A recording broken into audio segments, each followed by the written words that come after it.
Bah me répondez pas, je m'en fous. Can you repeat the question?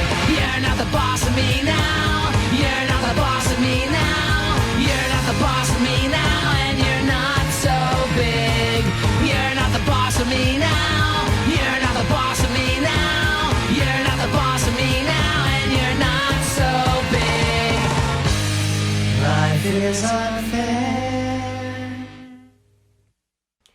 Bonjour et bienvenue sur ma chaîne. Aujourd'hui c'est le premier jour de confinement et j'ai décidé de faire une vidéo par jour sur la thématique de la création. Donc autant que ça peut être une recette de cuisine ou un atelier déco, bricolage, etc.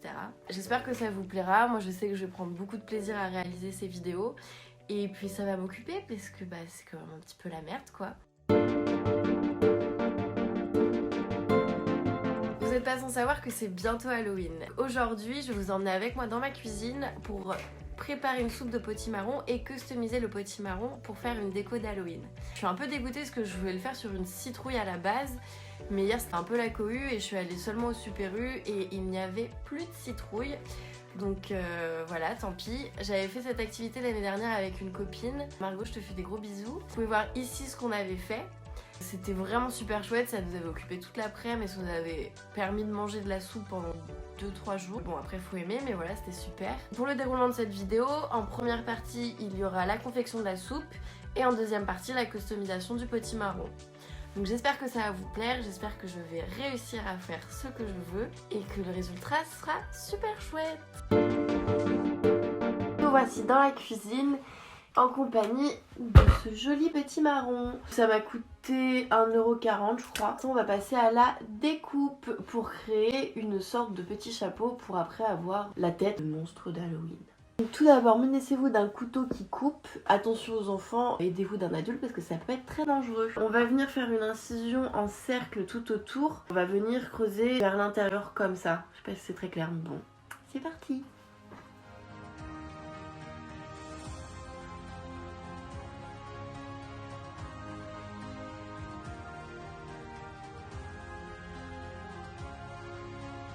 Une fois que vous avez réussi à découper tout le tour, vous pouvez soulever le petit capuchon et on observe à l'intérieur là où on va trouver tous les pépins, toutes les fibres, les fils et tout ça, etc. J'ai pas les mots exacts, sorry. On va venir avec une cuillère gratter ce qu'il y a à l'intérieur, donc les pépins et les fibres.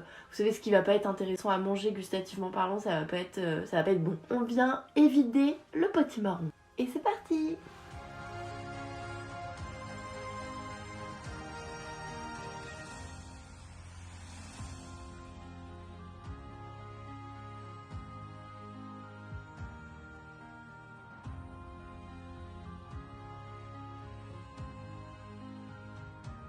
L'étape de vidage du potimarron est faite. Là on va avoir tous les pépins. Si vous voulez, pour les pépins vous pouvez les réutiliser en les faisant griller au four. Ce qu'on avait fait, mais c'était pas terrible parce qu'il y avait quand même cette espèce de petite coque au dessus. Je laisse de côté, je verrai si je trouve quelque chose à faire avec plus tard. On va pouvoir venir découper la chair à l'intérieur en faisant attention à pas transpercer la paroi du potimarron. À peu près à la moitié de l'épaisseur pour récupérer suffisamment de chair pour faire une soupe. Donc je vous conseille d'y aller au couteau, également à la cuillère, enfin c'est un peu comme vous pouvez, c'est un peu à l'arrache, mais ça se fait, c'est parti.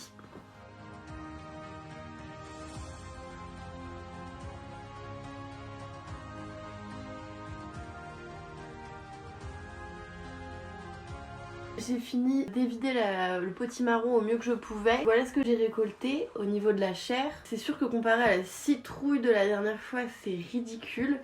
Mais elle était aussi beaucoup plus grosse. On va passer à la cuisson de la chair pour vous montrer comment on réalise une soupe. Pour cette soupe, je vais donc mettre ma chair de potimarron dans une casserole. Hop. Pour faire cuire cette chair, je vais ajouter de l'eau. Hop.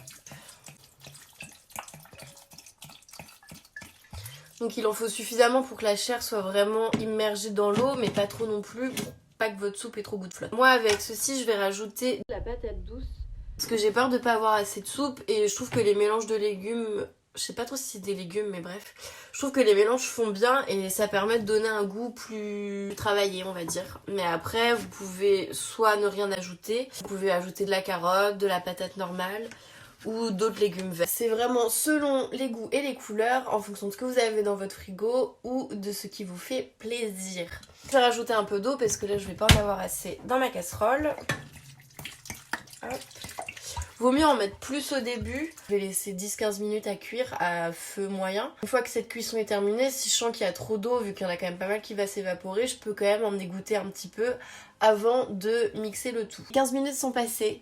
Comme vous pouvez le voir, hop, je trouve qu'il y a un peu trop d'eau, donc je vais en enlever un petit peu et après on va pouvoir passer au mixage.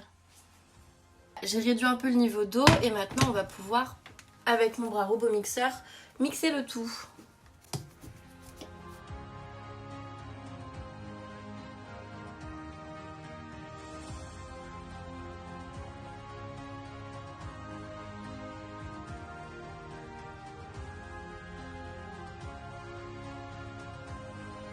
Maintenant que j'ai une soupe bien lisse, je vais pouvoir assaisonner du poivre, hop, du sel,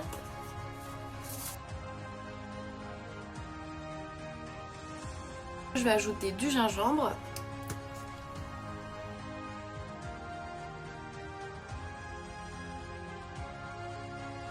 et pour finir, du cumin. Au niveau des épices, c'est vraiment selon vos goûts. Faites comme bon vous semble, mais moi je trouve que cette composition est plutôt pas mal. On mélange bien. C'est bon mes ciseaux. Une fois que ça a assaisonné à votre convenance, vous allez pouvoir servir votre soupe et passer à table.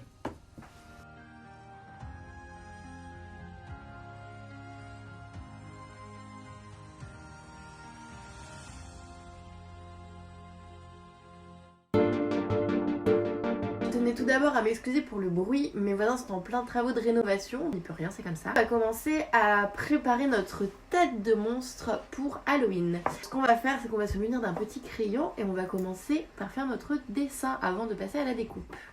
C'est parti. Alors, je vais le faire où ? Là.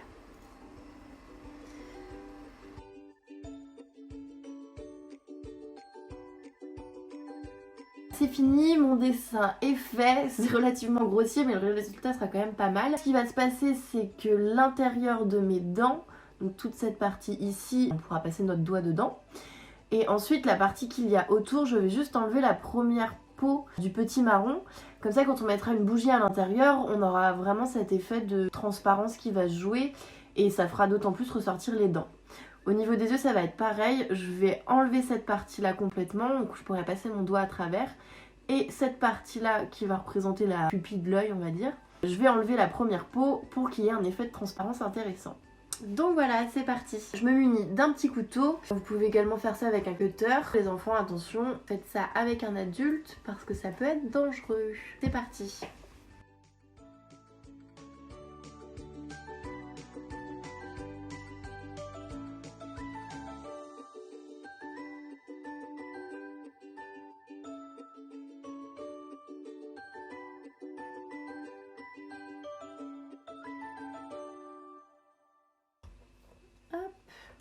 Un premier trou et je vais venir un peu scalper cette partie là. Le but va être vraiment de créer différentes épaisseurs pour avoir du relief et là n'hésitez pas à creuser vers l'intérieur pour avoir un trou plus grand pour laisser passer la lumière ensuite quand on aura mis une bougie à l'intérieur.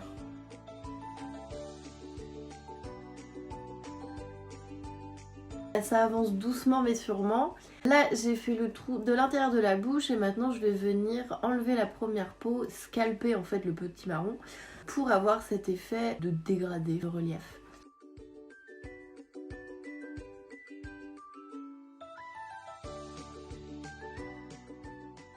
Pour la technique, je vous dirais de creuser ici au travers du petit marron pour faire le contour et ensuite de venir hop gratter vraiment comme ça sur l'épaisseur. Bon, c'est pas facile à montrer mais j'espère que vous avez compris. Il faut vraiment y aller étape par étape. Je trouve qu'elle a une tête trop drôle. J'ai fait un large contour. Je vais revenir accentuer mes dents en enlevant un peu plus de chair pour vraiment accentuer les dents.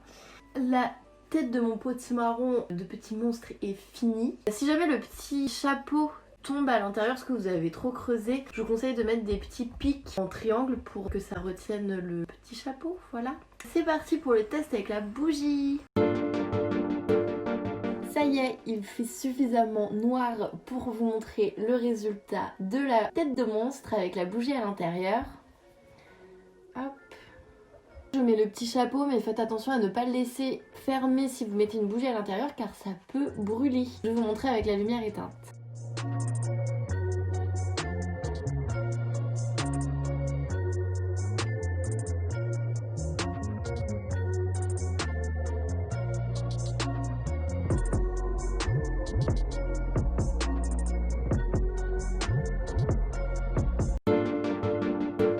On arrive à la fin de cette vidéo, j'espère que ce contenu vous aura plu.